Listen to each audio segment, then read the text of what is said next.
Les véritables raisons pour lesquelles les Occidentaux s'acharnaient sur Kadhafi sont: premièrement, le lancement d'un satellite africain.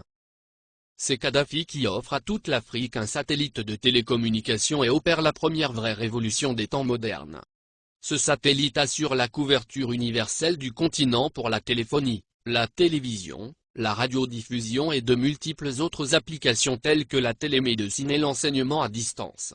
Pour la première fois, une connexion à bas coût devient disponible sur tout le continent jusque dans les zones rurales grâce au système par pont radio WiMAX.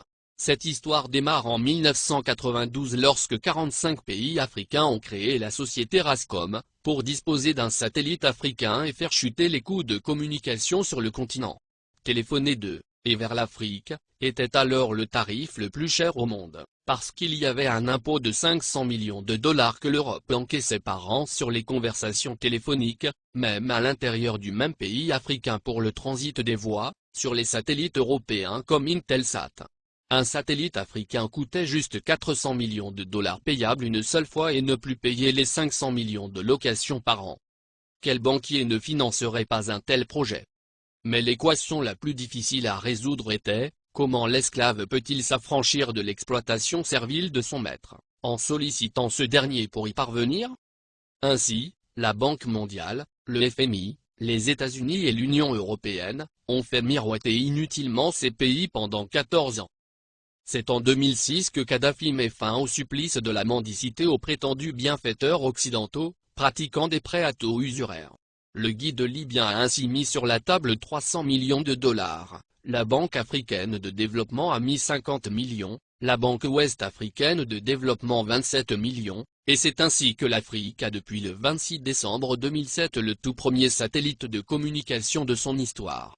Dans la foulée, la Chine et la Russie s'y sont mises, cette fois en cédant leur technologie et ont permis le lancement de nouveaux satellites, sud-africains, nigérians, angolais, algériens et même un deuxième satellite africain est lancé en juillet 2010.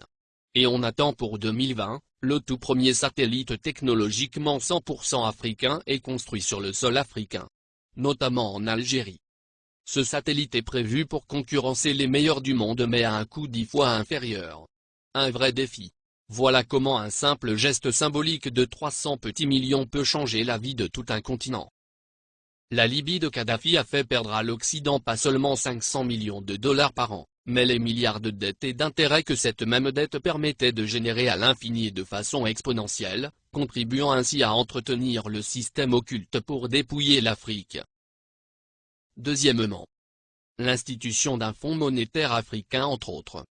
Les 32 milliards de dollars saisis par M. Obama appartiennent à la Banque centrale libyenne, et prévus pour la contribution libyenne à la finalisation de la Fédération africaine, à travers 3 projets phares. 1. La Banque africaine d'investissement à Sirte en Libye. 2.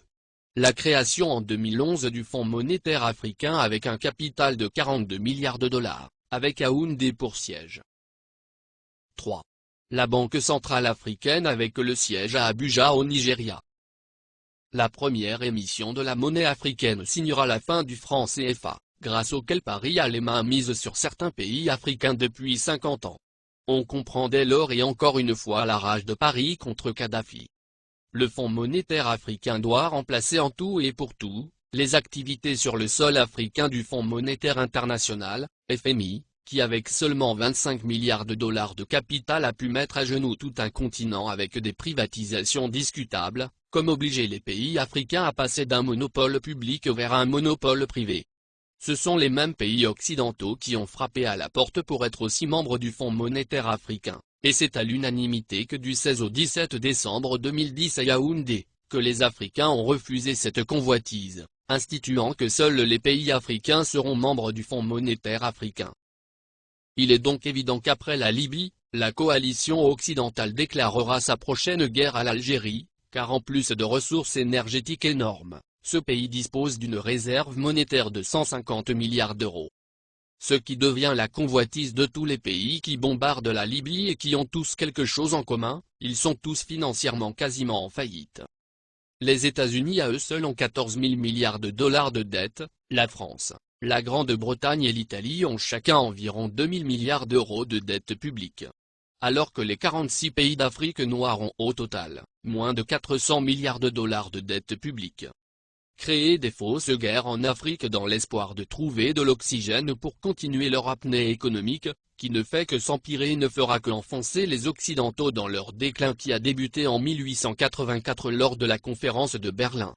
Car comme l'avait prédit l'économiste américain, Adam Smith en 1865, dans son soutien à Abraham Lincoln pour l'abolition de l'esclavage, l'économie de tout pays qui pratique l'esclavage des Noirs, est en train d'amorcer une descente vers l'enfer qui sera rude le jour où les autres nations vont se réveiller.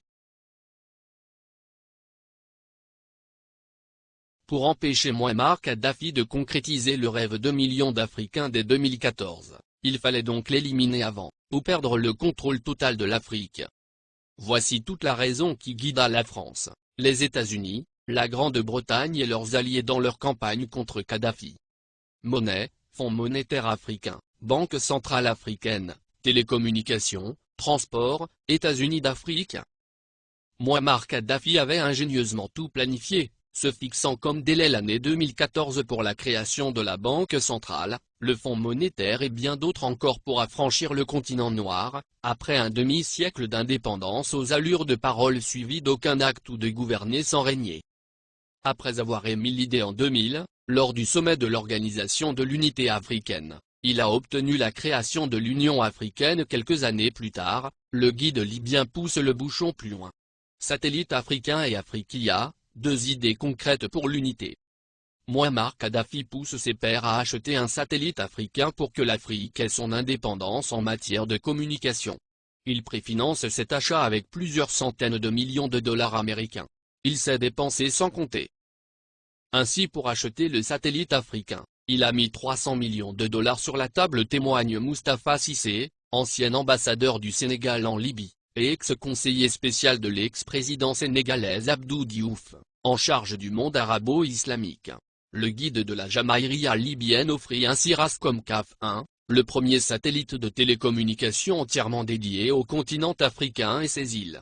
Il a été mis en orbite le 20 décembre 2007. Cela a été le premier lancement de l'histoire pour tous les pays africains. Kadhafi lance également la compagnie de transport aérien, Afriquia Airways, qui assure la liaison entre les capitales africaines et régions du continent. La compagnie offrait 4 vols réguliers entre Tripoli et Dakar, Abidjan et Le Caire, et bien d'autres.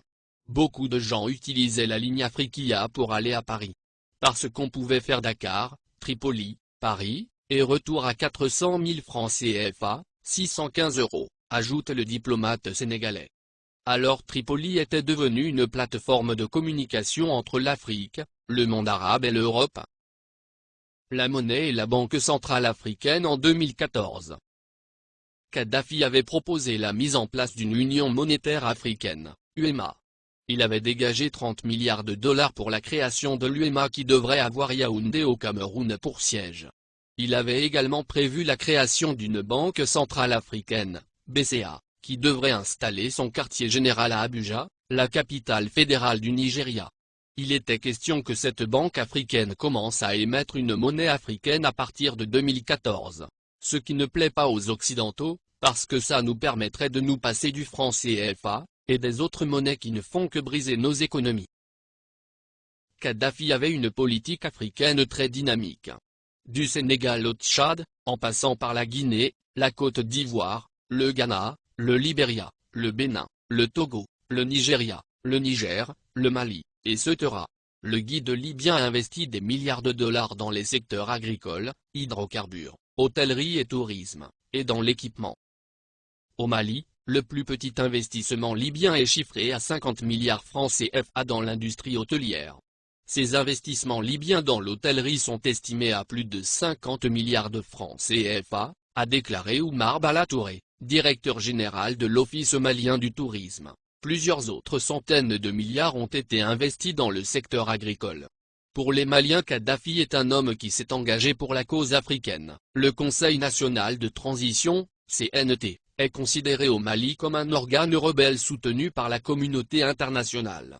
Dès le début de la révolte à Benghazi, et l'entrée de l'aviation étrangère, des associations musulmanes et des partis politiques avaient organisé à Bamako des manifestations de soutien à Kadhafi, dénonçant une invasion occidentale. Le guide libyen a, par ailleurs, dégagé plusieurs milliards de dollars pour la création de banques sahélo-sahariennes au Sénégal, Mali, Niger, Mauritanie, Tchad, et Ceuta, et le rachat de plusieurs compagnies occidentales en Afrique pour réduire leur emprise sur les économies du continent. C'est par exemple le cas de Mobil Oil, du groupe américain, ExxonMobil, qui est devenu Oil Libya dans la majeure partie de la sous-région ouest africaine. La Guinée-Conakry doit sa toute première chaîne de télévision à Mouammar Kadhafi. Il le lui a offert au nom du peuple libyen comme présent au peuple frère de la Guinée en 1979. Il a également équipé l'armée guinéenne, de l'armement lourd aux uniformes des soldats pendant plusieurs décennies. Sans compter un appui financier gigantesque. La vie des Libyens de l'ère Kadhafi. 1. La Libye était le dernier pays sur la liste des pays endettés, la dette était à 3,3% du PIB, en France, elle était à 85%, aux USA à 88,9%, au Japon à 225,8%. 2. L'électricité à usage domestique était gratuite. 3. L'eau à usage domestique était gratuite. 4. Le prix d'un litre d'essence était de 0,08 €. 5. Les banques libyennes accordaient des prêts sans intérêt. 6. Les citoyens n'avaient pas d'impôts à payer, et la TVA n'existait pas. 7. Chaque famille libyenne, sur présentation du livret de famille, recevait une aide de 300 € par mois. 8. Pour chaque étudiant voulant faire ses études à l'étranger, le gouvernement de Kadhafi attribuait une bourse de 1627 € par mois. L'ONU, la France et les USA ont bombardé la Libye pour défendre leurs intérêts, objectif principal, détruire la création des États-Unis d'Afrique.